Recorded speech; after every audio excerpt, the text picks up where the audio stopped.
Hello lovely people, welcome to another edition of Book Chat, the semi-regular but not monthly roundup of what I've read recently.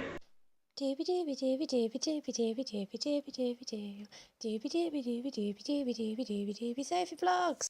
There's sort of a theme to this week's Book Chat that we will hit like halfway through, but mostly it's just a bunch of books that sort of influenced each other in the reading.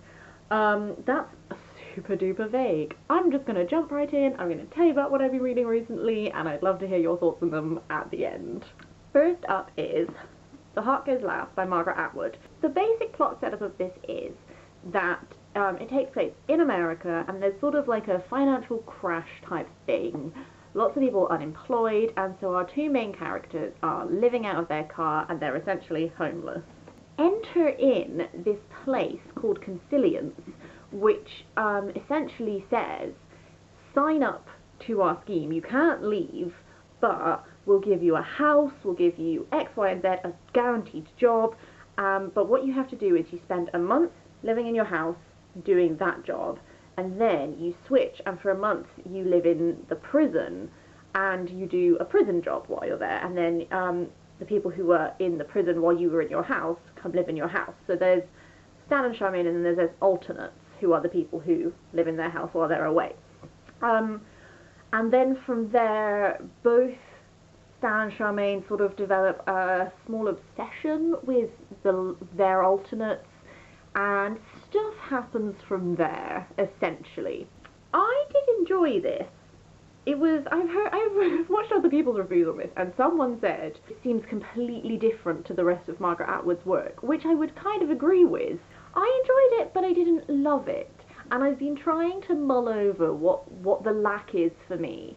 I don't know. If I could pinpoint it, this might be a more coherent review of this. Suffice to say, I did find looking at the society interesting. I don't feel like I was super shocked by anything that happened.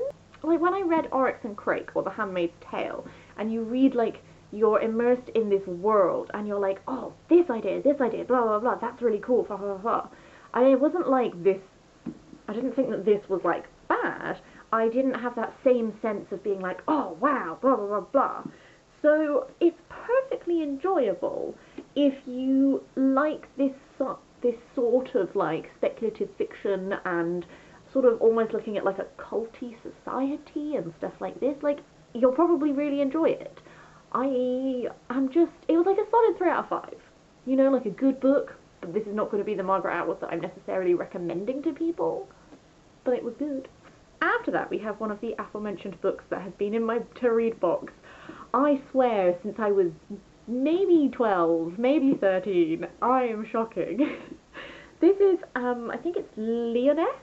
I don't know if I'm saying that right, but it's by Jack Vance. This is the first of a trilogy. I have all three. I've had all three for 10 years, minimum. Just never quite got around to reading them. Don't know why, but now I'm cracking on with it. This is sort of like, it's like a fantasy series, which is sort of, you can tell it's really inspired by a lot of mythology, in regards to like place names and like themes that run throughout it. I will confess that for the first 100 or so pages of this, I was interested in what was happening, but I wasn't fully signed up to the book.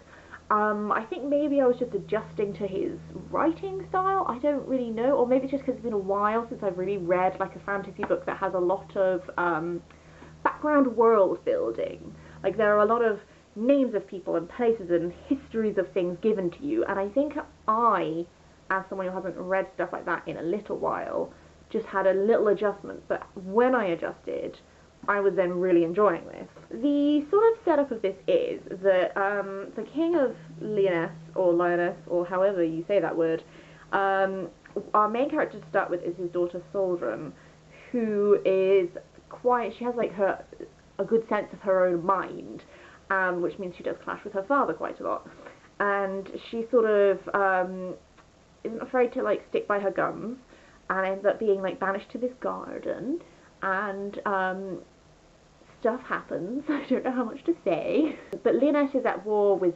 Troisinet. I again really hope I'm saying all these words right. As you also get point of view of a Troisinet person, and sort of narratives happen. They combine. They go their separate ways to combine again later. It's got this interesting mix of there being like a focus on the politics of all these different kingdoms, and how these kingdoms, how, you know, people who want to take over other kingdoms or invade other kingdoms, who are being invaded by other kingdoms. All of these like political machinations. And then at the same time, like, you've got a very like personal story of, to start with, Soldran, who's a really interesting character. It is great to have this female character who does, like, she just very much has her own mind in quite like a quiet, confident way. She's not massively brash and outspoken, she's just very quietly, steely, confident. Fairies and stuff like this exist in this world, as does magic and stuff. But having just read a lot of folk tales and fairy tales recently, there was aspects of this narrative which draw upon that a lot, and which are typical like fairy and folk tale narrative like arcs that happen in this, which I also enjoyed reading. Next up is a small run of comics, and that is The Amazing X-Men, The Tale of Nightcrawler? Crap, what are you called? The Quest for Nightcrawler. This is issues 1 to 5. It's sort of, the series continues on after this, but 1 to 5 is like a closed, you could just read these 5 and be done with it, which is what I have done. I really enjoyed these. I thought this was great. At this point in the X-Men universe, Nightcrawler is dead, and you find him in like Elysium heaven type situation, and then a sodding massive fucking pirate ship full of devilly things just smashes into heaven and is gonna fuck shit up. And as a result, Nightcrawler is obviously like trying to stop all this stuff, and ends up managing to bring in X-Men into this narrative and all this stuff. For 5 issues, like, I was really satisfied at the end of this. I read them all in one go, and then I was like, this was good. I like Nightcrawler. There were X-Men in this who I had previously read stuff on, who I'm more familiar with, and there were ones who were a little bit newer to me, and I really enjoyed it. If you would like just a really short little X-Men story, I would absolutely recommend it. They were great. The final 3 books are sort of kind of linked in like theme and stuff, although it's, yes, I'll just chat about them. So, all 3 of these are non-fiction, and it's been part of my drive to read non-fiction, which has really kicked into gear this year. I am fully signed up on the non-fiction train. So, first of all, we have a book I've been reading for a little while, which is Queer Identities and Politics in Germany, A History 1880 to 1945 by Clayton J. Wisnant. This is a pre-publication copy that I got in a Oxfam bookshop and was super pleased about it. This was so interesting. As the title very succinctly tells you, it's a history of queer identities and politics in Germany during this time frame. It is what it says on the tin. But it was so interesting. I've always thought Weimar era Berlin was really interesting because it was, you know, you have, it's widely acknowledged to be more open and accepting of LGBT people, and then to go from that to the Nazi era and this persecution, and just like, how does that happen? This book does a really great job of giving you more of an insight into that. To break it down into like chapter discussions, I found the first chapter of this a little bit more hard going than the rest of it, because this is a non-fiction text. This is an academic text. It's been a while since I've read proper academic non-fiction rather than just like non-fiction books. So the first chapter is very name heavy, very date heavy, because it's giving you like the political setup, and it's introducing you to political figures and figures like scientific figures, psychiatrists, all of these names and stuff that are going to run through this and that you'll become quite familiar with by the end of it are sort of all introduced to you in the first chapter, and I was a little bit like, oh my god, this is heavy. But then I got into it and I like sped through the rest of it, because if I read you some chapter titles, we have The Birth of Homosexual Politics, that's all our heavy politics. Scandals and Alliances, which is sort of about how how LGBT society started to form, and then also scandals that happened in German society that sort of were detrimental to the cause. From that, you move on to the growth of urban gay scenes, which obviously is all about how, rather than just being like a political movement, all of the social aspects and how the clubs were formed and stuff like this, but then also like how they were treated and all that sort of stuff. Then you have representations and identities, again, like how you, like, for example, most of this does focus on gay men, also lesbians, but more heavily gay men. There are like specific mentions of specific transgender people, and bisexuality is mentioned, but not as like a sexual identity per se, but as in regards to like all these psychiatric opinions on like gender and homosexuals as having like a third gender and how bisexuality would play into that, stuff like that, just for your knowledge. So representations and identities looks at a lot like, like the masculinist movement within gay male society, stuff like that, all of these different ways of defining and stuff like that. Kind of interesting, yes, yes. Then you have the politics of homosexuality in Weimar Germany, which is a lot more complicated than your like rosy tinted glasses looking back would imply. And then you have Nazi persecution, does what it says on the tin, talks to you about the rise of the Nazi Party and the actual like practical, like what actually happened if you were a gay man in Germany at the time, and also the gay men who were actually in the Nazi Party, and all that sort of stuff. And then you have a conclusion which is like gay and lesbian life after 1945. But yes, it was super interesting.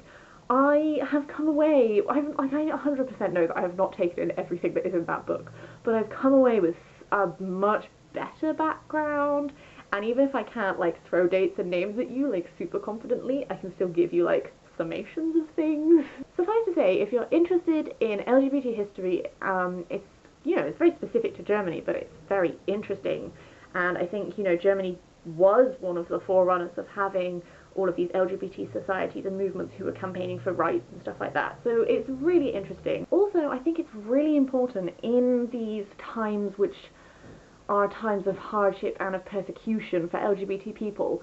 I personally, as someone who is incredibly lucky enough to live in a country where I have a lot of rights and stuff like that, I feel very safe for my day-to-day life living my sexuality, because I also live in a very welcoming city. I just think it's really important to remember and honour the people who went before us, who fought for our rights, who died for our rights, and who just died because they were being who they are. So yeah, it's hugely important, and reading this book has at least given me some more actual like knowledge of what happened. Okay, so that book like set me off on being like, oh my god, non-fiction, I love you, where have you been all my life? So on the heels of that, I then read Persepolis by Marjane Satrapi, which is a graphic novel. I don't know why I had to show you that. You know what a graphic novel is. It's a graphic novel autobiography.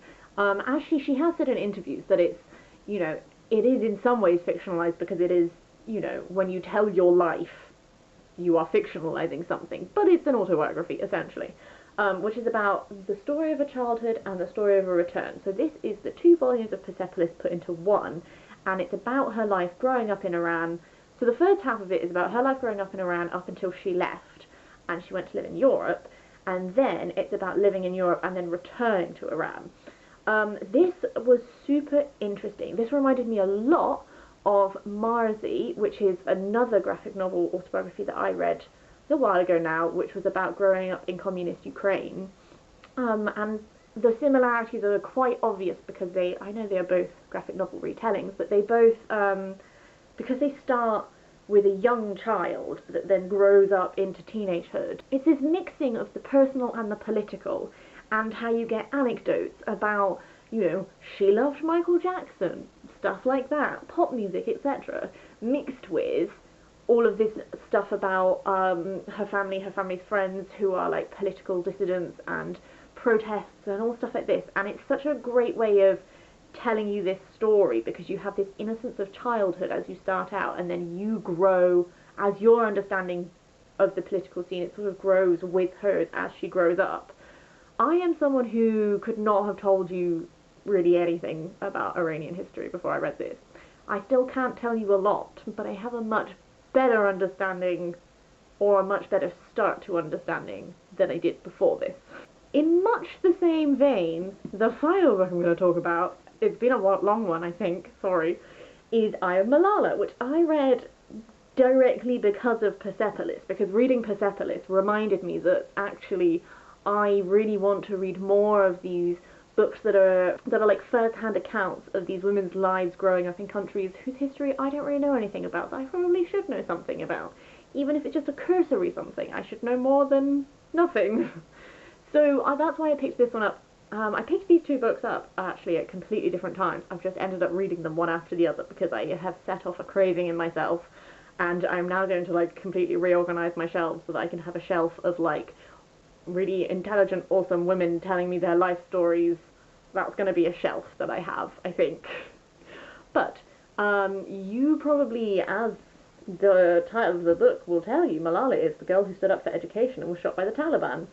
This was really interesting again because I don't really know a lot about Pakistan's history. I knew probably a little bit more than I did about Iran, but I still would not have said that I was very historically informed. And it's difficult because I want to know all the things, and there is not enough time in the world to know all of the things, so I will settle for knowing some of the things. This was interesting. This was a very easy read. I feel like Malala has this, I know it's written with, yes, it was written with Christina Lamb. I don't really know how that writing process went down. I don't know how much of this is written by whom, but I felt like the writing was very easy to read. It was very straightforward. Like, she's explaining to me, she explains a lot about, you know, her day-to-day life, but in the context of that as well, she gives a lot of history about Pakistan, how Pakistan was founded, and then also the region she lives in is slightly separate from Pakistan, and all of this stuff, and then about how the rise of the Taliban happened, and all this stuff, which, you know, like, I am aware that these things exist, could not have really told you a lot about how they came to exist, whereas at least I'm slightly more informed. But this was, although it was quite simple to read, that's not a criticism, that's more, again, a necessity for the narrative. You know, she's telling you such, you know, history and political events and blah blah blah, but she's doing it in a very straightforward way, so it's very easy to take in and to process for someone like me, who does not really have a lot of prior knowledge. I've come away with an immense respect for Malala. I think she is a very intelligent human being, and I wish her many good things in her life. That is everything for this week. I'm not sure if this has been a complete shambles, or if I've gotten away with it. Please let me know in the comments below. I would love to hear if you've read any of these. I would especially love to hear if you have, I always want recommendations on everything, but if you have any recommendations on stuff similar to Persepolis and I Am Malala, please let me know. I'm really enjoying this whole reading autobiographies of these types of people and learning about countries and histories and political events that I didn't really know a lot about beforehand. That would be really, really great, and I would super duper appreciate it. I hope you're having a really, really nice day, and I will see you next week for more booky stuff.